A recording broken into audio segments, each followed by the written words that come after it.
ओम नमः शिवाय। आज शिव पुराण की कथा में भगवान शिव के लिंग एवं साकार विग्रह की पूजा के रहस्य तथा महत्व का वर्णन करेंगे। सूत जी कहते हैं, शौनक, जो श्रवण, कीर्तन और मनन इन तीनों साधनाओं को अनुष्ठान में समर्थ न हो, वह भगवान शंकर के लिंग एवं मूर्ति की स्थापना करके नित्य उसकी पूजा करे तो संसार सागर से पार हो सकता है। वंचना अथवा छल न करते हुए अपनी शक्ति के अनुसार धन राशि ले जाए और उसे शिवलिंग अथवा शिव मूर्ति की सेवा के लिए अर्पित कर दे। साथ ही निरंतर उस लिंग एवं मूर्ति की पूजा भी करे। उसके लिए भक्ति भाव से मंडप, गोपुर, तीर्थ, मठ एवं क्षेत्र की स्थापना करे तथा उत्सव रचाए।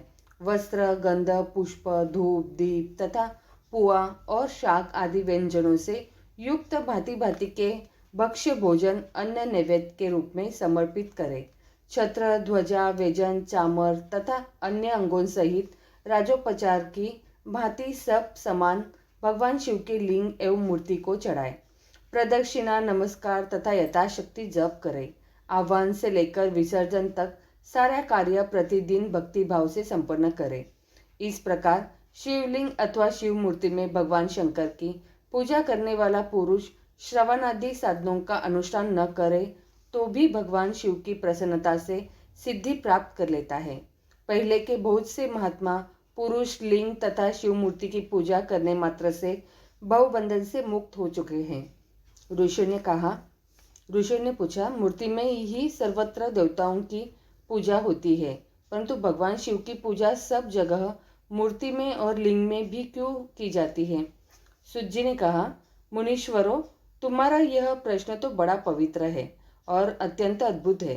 इस विषय में महादेव जी ही वक्ता हो सकते हैं। दूसरा कोई पुरुष कभी और कहीं भी इसका प्रतिपादन नहीं कर सकता। इस प्रश्न के समाधान के लिए भगवान शिव ने जो कुछ कहा है और उसे मैंने गुरुजी के मुख से जिस प्रकार सुना है उसी तरह क्रमशः वर्णन करूंगा। एकमात्र भगवान शिव ही ब्रह्म स्वरूप होने के कारण निष्कल कहे गए हैं। रूपवान होने के कारण उन्हें सकल भी कहा गया है, इसलिए वे सकल और निष्कल दोनों हैं। शिव के निष्कल निराकार होने के कारण उनकी पूजा का आधारभूत लिंग भी निराकार ही प्राप्त हुआ है, अर्थात शिवलिंग शिव के निराकार स्वरूप का प्रतीक है।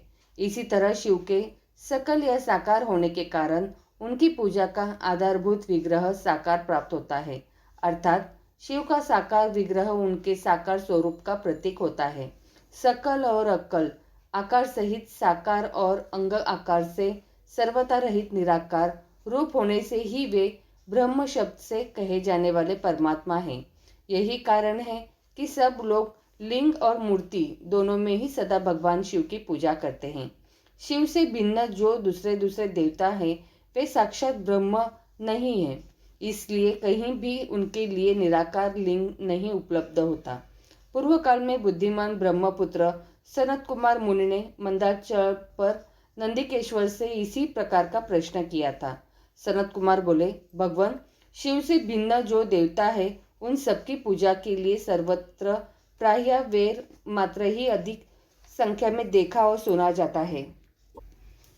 केवल भगवान शिव की ही पूजा में लिंग और वेद दोनों का उपयोग में देखने में आता है। अंतः कल्याण में नंदिकेश्वर, इस विषय में जो तत्व की बात हो उसे मुझे इस प्रकार बताइए जिससे अच्छी तरह समझ में आ जाए। नंदिकेश्वर ने कहा, निष्पाप ब्रह्म कुमार, आपके इस प्रश्न का हम जैसे लोगों के द्वारा कोई उत्तर नहीं दिया जा सकता, क्योंकि यह गोपनीय विषय है और लिंग साक्षात ब्रह्म का प्रतीक है। तथापि आप शिव भक्त है, इसलिए इस विषय में भगवान शिव ने जो कुछ बताया है उसे ही आपके समक्ष कहता हूँ।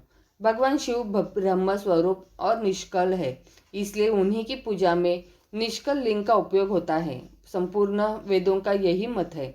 सनत कुमार बोले, महाभाग योगिंद्र, आपने भगवान शिव तथा दूसरे देवताओं के पूजन में लिंग और वेद के प्रचार का जो रहस्य विभाग पूर्वक बताया है वह यथार्थ है। इसलिए लिंग और वेद की आदि उत्पत्ति का जो उत्तम वृत्तांत है उसी को मैं इस समय सुनना चाहता हूँ। लिंग के प्राकट्य का रहस्य सूचित करने वाला प्रसंग मुझे सुनाइए।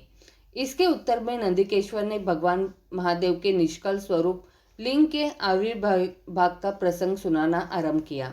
उन्होंने ब्रह्मा तथा विष्णु के विवाद, देवताओं की व्याकुलता एवं चिंता, देवताओं का दिव्य कैलाश शिखर पर गमन, उनके द्वारा चंद्रशेखर महादेव का स्तवन, देवताओं से प्रेरित हुए महादेव जी का ब्रह्म और विष्णु के विवाह स्थल में आगमन तथा दोनों के बीच में निष्कल आदि अंतर रहित भीषण अग्निस्तंभ के रूप में उनका आविर्भाव आदि प्रसंगों की कथा कही। तदंतर श्री ब्रह्मा और विष्णु दोनों के द्वारा उस ज्योतिर्मय स्तंभ की ऊंचाई और गहराई का था लेने की चेष्टा एवं केतकी पुष्प के शाप, वरदान आदि के प्रसंग भी सुनाए। नंदिकेश्वर कहते हैं, तदंतर वे दोनों ब्रह्मा और विष्णु भगवान शंकर को प्रणाम करके दोनों हाथ जोड़ उनके दाएं बाएं भाग में चुपचाप खड़े हो गए।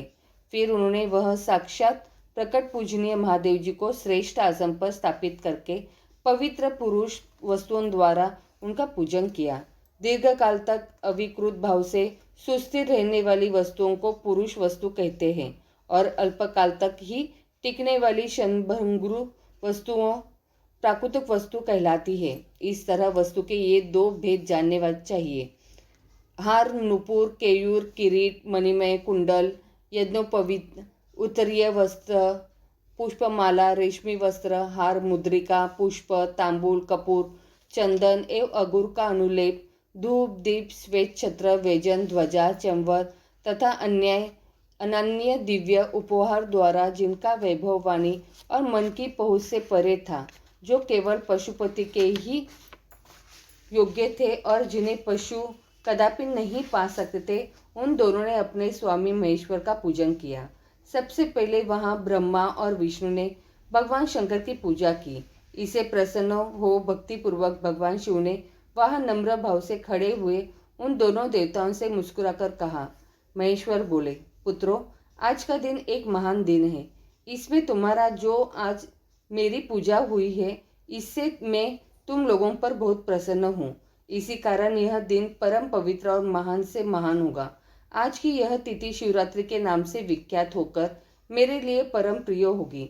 इसके समय में जो मेरे लिंग आकृति के रहित निराकार स्वरूप के प्रतीक वेर की पूजा करेगा, वह पुरुष जगत की सृष्टि और पालन आदि कार्य भी कर सकता है। जो शिवरात्रि को दिन रात निराहार एवं जितेंद्रिय रहकर अपनी शक्ति के अनुसार निश्चल भाव से मेरी यथोचित पूजा करेगा, उसको मिलने वाले फल का वर्णन सुनो।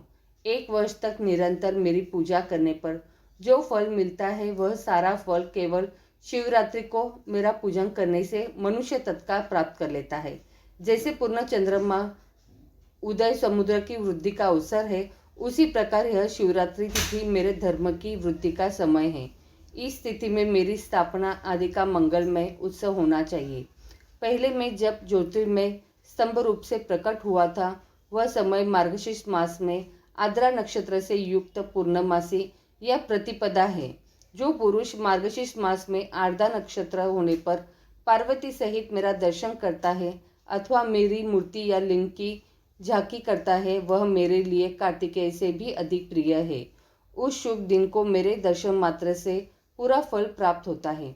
यदि दर्शन के साथ साथ मेरा पूजन भी किया जाए तो इतना अधिक फल प्राप्त होता है कि उसका वाणी द्वारा वर्णन नहीं हो सकता। वहाँ पर मैं लिंग रूप से प्रकट होकर बहुत बड़ा हो गया था, अतः उस लिंग के कारण यह भूतल लिंग स्थान के नाम से प्रसिद्ध हुआ। जगत के लोग इसका दर्शन और पूजन कर सके, इसके लिए यह अनादि और अनंत ज्योतिस्तंभ अथवा ज्योतिर्मय लिंग अत्यंत छोटा हो जाएगा। यह लिंग सब प्रकार के भोग सुलभ कराने वाला तथा भोग और मोक्ष का एकमात्र साधन है। इसका दर्शन, स्पर्श और ध्यान किया जाए तो यह प्राणियों को जन्म और मृत्यु के कष्ट से छुड़ाने वाला है। अग्नि के पहाड़ जैसा जो यह शिवलिंग यहाँ प्रकट हुआ है, इसके कारण यह स्थान अरुणाचल नाम से प्रसिद्ध होगा। यहाँ अनेक प्रकार के बड़े बड़े तीर्थ प्रकट होंगे। इस स्थान निवास करने या मरने से जीवों का मोक्ष तक हो जाएगा। मेरे 2 रूप है, सकल और निष्कल। दूसरे किसी के ऐसे रूप नहीं है। पहले मैं स्तंभ रूप से प्रकट हुआ, फिर अपने साक्षात रूप से ब्रह्म भाव मेरा निष्कल रूप है और महेश्वर भाव सकल रूप। ये दोनों मेरे ही सिद्ध रूप है। मैं ही पर ब्रह्म परमात्मा हूँ। कलायुक्त और अक्ल मेरे ही स्वरूप है। ब्रह्म रूप होने के कारण मैं ईश्वर भी हूँ। जीवों पर अनुग्रह आदि करना मेरा कार्य है।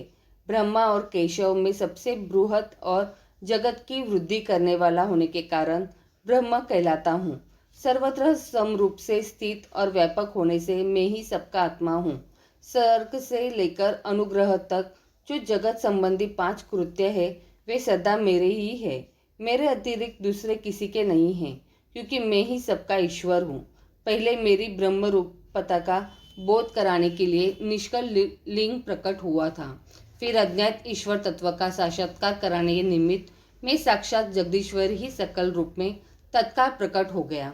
अंततः मुझ में जो ईश तत्व है उसे ही मेरा सकल रूप जानना चाहिए, तथा जो यह मेरा निष्कल स्तंभ है वह मेरे ब्रह्म स्वरूप का बोध करने वाला है। यह मेरा ही लिंग है। तुम दोनों प्रतिदिन यहाँ रहकर इसका पूजन करो। यह मेरा ही स्वरूप है और मेरे सम्यक की प्राप्ति करने वाला है। लिंग और लिंगी में नित्य अभेद होने के कारण मेरे इस लिंग का महान पुरुषों को भी पूजन करना चाहिए। मेरे एक लिंग की स्थापना करने का यह फल बताया गया है कि उपासक को मेरी समानता की प्राप्ति हो जाती है। यदि एक के बाद दूसरे शिवलिंग की भी स्थापना कर दी गई तब तो उपासक को फल रूप से मेरे साथ एक तत्व रूप फल प्राप्त होता है। प्रधानतया शिवलिंग की ही स्थापना करनी चाहिए। मूर्ति की स्थापना उसकी अपेक्षा गौण कम है। शिवलिंग के अभाव में सब ओर से सवैर होने पर भी वह स्थान क्षेत्र नहीं कहलाता। आगे की कथा अगले अध्याय में। तो बोलो हर हर महादेव।